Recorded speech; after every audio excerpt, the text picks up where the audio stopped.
बिस्मिल्लाहिर्रहमानिर्रहीम। मेरा नाम अनीका है और आज मैं आप लोगों को स्लीप पैरालिसिस से रिलेटेड 3 किस्से सुनाऊंगी, जिनमें से एक किस्सा मेरा अपना है और 2 किस्से जो हैं वो मुझे मेरे व्यूवर्स ने भेजे हैं। अच्छा जी, तो स्लीप पैरालिसिस एक ऐसी चीज़ है, जिन लोगों ने कभी कोई पैरानॉर्मल एक्टिविटीज़, डरावना इंसिडेंट उनके साथ ना भी हुआ हो, फिर भी उनके साथ या उनके घर में किसी ना किसी के साथ ये स्लीप पैरालिसिस वाला इंसिडेंट ज़रूर हुआ होता है। इसमें ऐसा होता है कि आपकी बॉडी जो है वो अनएबल टू मूव हो जाती है। ठीक है, आप बड़ी स्ट्रगल करते हैं, आपके मुंह से आवाज़ नहीं निकलती, आप बहुत ज़ोर लगाते हो, आप हिल नहीं पाते, और ये एक कुछ स्पेसिफिक टाइम के लिए आपकी ये कंडीशन रहती है। तो पहला किस्सा मैं आपको बताती हूँ। सियालकोट से हमारे व्यूवर हैं अली रज़ा, उन्होंने मुझे अपना ये किस्सा भेजा था, जो नंबर व्हाट्सएप का हमने दिया था उसके थ्रू। वो कहते हैं कि जी उनके फूफो के साथ ये वाक़या पेश आया था। उनकी फूफो जो है अपने किसी रिश्तेदार के यहाँ एक शादी अटेंड करने गई थी। तो शादी के हल्ले गुल्ले के दरमियान उनकी फूफो को महसूस हुआ कि उनको थोड़े आराम की ज़रूरत है, तो वो उनके घर के अपर पोर्शन में जाके किसी कमरे में लेट गई। जब वो नींद में चली गई हैं तो उनको महसूस होता है कि उनकी बॉडी पे एक वज़न है जो कि टाइम के साथ साथ बढ़ता जा रहा है। उनकी आंखें खुली थी और जैसे सबके साथ होता है, दिमाग जाग रहा था, आंखें काम कर रही थी, लेकिन पूरी बॉडी जो है वो मूव करने से कासिर हो गई थी।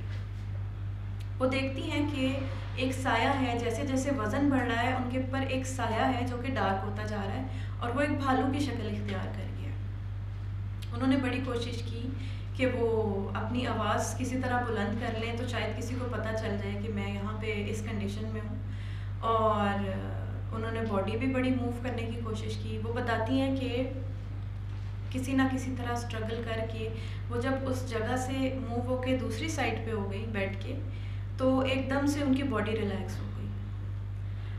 बॉडी रिलैक्स होने के बाद वो देखती हैं कि वो जो साया उनको उनके ऊपर महसूस हो रहा था, वो अब उनको छत पे वही साया नज़र आया जो भालूनुमा एक चीज़ थी, और उसने अपनी गोद में एक बच्चा पकड़ा। शादी के फंक्शंस वगैरह ख़त्म हो गए तो जिनका वो घर था, उनकी फूफो ने उससे बातचीत की कि ऐसा ऐसा मेरे साथ हुआ है और ना मैं बहुत परेशान हुई थी उस दिन। तो ये क्या चीज़ थी उस कमरे में? तो घर में जो रहने वाले थे उन सब ने बताया कि इस कमरे में एक दो बार पहले भी इस तरह के इंसिडेंट्स हो चुके हैं, किसी को कुछ नज़र आया या कुछ। तो उन्होंने जो है वो कोई पढ़ाई शढ़ाई करवाई। उन्होंने बाद में बताया कि इस कमरे में जो चीज़ मौजूद है, उनका बच्चा लेटा हुआ था उस जगह पे जहाँ पे उनकी फूफो आराम करने के लिए लेटी थी। अच्छा, अब उनकी फूफो क्योंकि किसी और के घर में मौजूद थी और वो जिस जगह पे लेटी वो मतलब उनकी अपनी जगह नहीं थी। ठीक है, ये चीज़ मैं आपको अब एंड पे बताती हूँ कि मुझे क्या महसूस होता है। दूसरा किस्सा मैं आपसे पहले शेयर करती हूँ। दूसरा किस्सा भी मुझे आया था, लेकिन उन्होंने कहा था कि मेरी आइडेंटिटी मत बताना, वो मेरी फैमिली में से ही हैं। उन्होंने मुझे कहा कि उनके साथ ये वाक़या पेश आया मतलब अभी कुछ ही दिनों पहले। वो कहते हैं कि जी मैं अपनी अम्मी के कमरे में लेट गया जाके, क्योंकि मेरा बेटा वहाँ सो रहा था। तो लेट के उनको भी नींद आ गई, वो भी मतलब नींद में चले गए। और वो बताते हैं कि उनको जो स्लीप पैरालिसिस महसूस हुआ है वो उनको ख्वाब में महसूस हुआ है। उनको मतलब पता था कि वो जागे नहीं हुए, कॉन्शियस नहीं है, ख्वाब में उनके साथ ये इंसिडेंट पेश आया। कहते हैं कि मैं सोया हुआ हूँ तो अचानक से जो है वो मेरे ऊपर जो है वज़न आ गया है। अब मुझे पता था कि मैं जागा नहीं हुआ, कि मैं ख्वाब देख रहा हूँ। वज़न उनके ऊपर आया है तो उनको ना उसी तरह कोई साया नज़र आया अपने ऊपर।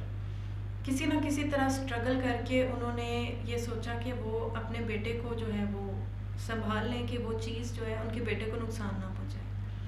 बड़ी स्ट्रगल के बाद उन्होंने किसी तरह अपने बेटे को अपने करीब कर लिया और सीने से लगा लिया।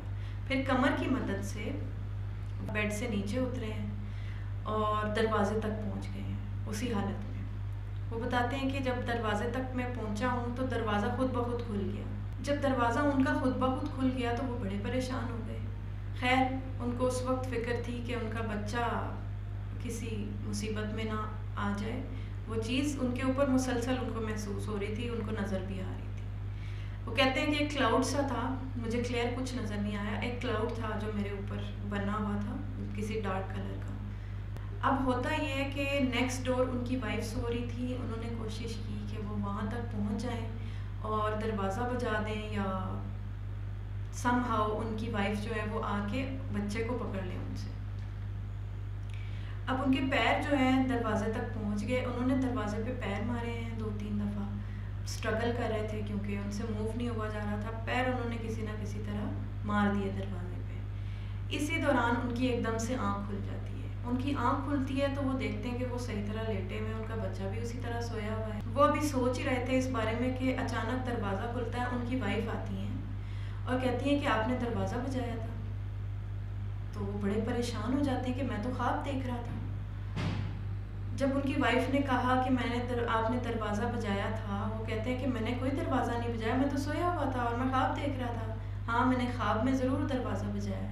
फिर उन्होंने अपनी वाइफ को सारा किस्सा बताया कि ऐसे ऐसे हुआ है। दोनों मियाँ बीवी जो हैं वो बड़े डर जाते हैं और बड़ी हैरत अंगेज़ ये बात थी। वो कहती हैं कि अब दरवाज़ा बजा है तो मेरी आँख खुली है, मैं जो उठ के आई हूँ। नॉक हुआ है दरवाजे पे 3 बार, तभी तो मैं उठ के आई हूँ। खैर, ये किस्सा भी यहाँ पे ख़त्म हो गया। अब मैं आपको बताती हूँ कि मेरे साथ क्या हुआ। मेरे दादा का जो गांव है, मैं वहाँ पे अपनी कज़न के साथ लेटी हुई थी और बेड पे नहीं मैं लेटी हुई थी, चारपाई पे हम दोनों लेटे हुए थे।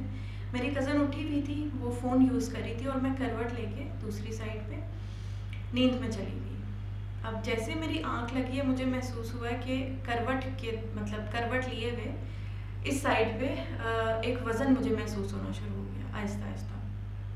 मैं बहुत घबरा गई, लेकिन क्योंकि इस चीज़ के बारे में इतना सुना हुआ था तो समझ आ गई कि है क्या। तो मैं दरूद शरीफ वगैरह पढ़ना शुरू हो गई, आयतुल कुर्सी पढ़ी, जैसे घबरा के बंदा पढ़ता है। बड़ी मैंने कोशिश की कि मैं मूव हो जाऊँ किसी तरह, और मैंने मुँह से आवाज़ निकालने की भी बड़ी कोशिश की कि मैं फुल फोर्स के साथ जो है वो मैंने कोशिश की कि मेरी आवाज़ निकल जाए मेरी कज़न तक, उसको पता चल जाए, वो मुझे शायद हाथ लगाए, हिलाए तो मैं इस कंडीशन से बाहर आ जाऊँ, लेकिन मुझसे नहीं हो सका।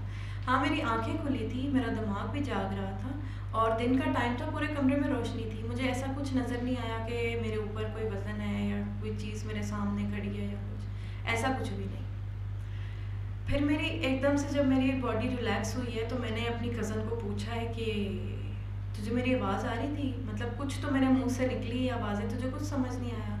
कहती नहीं, मुझे तेरी कोई आवाज़ नहीं आई, ना ही मुझे फील हुआ कि तू हिली है या कोई स्ट्रगल की है तूने।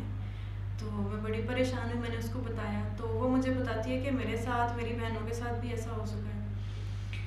अच्छा, अब जो वो बात मैं आपसे करना चाह रही थी कि मैंने कंक्लूजन क्या निकाला है इस चीज़ का, स्लीप पैरालिसिस ज़्यादातर जो देखा गया है ना, वो उनके साथ हुआ है कि वो किसी ऐसी जगह पे लेट गए हैं या सो गए हैं जहाँ पे वो आमतौर पे नहीं, मतलब उनकी अपनी जगह नहीं है।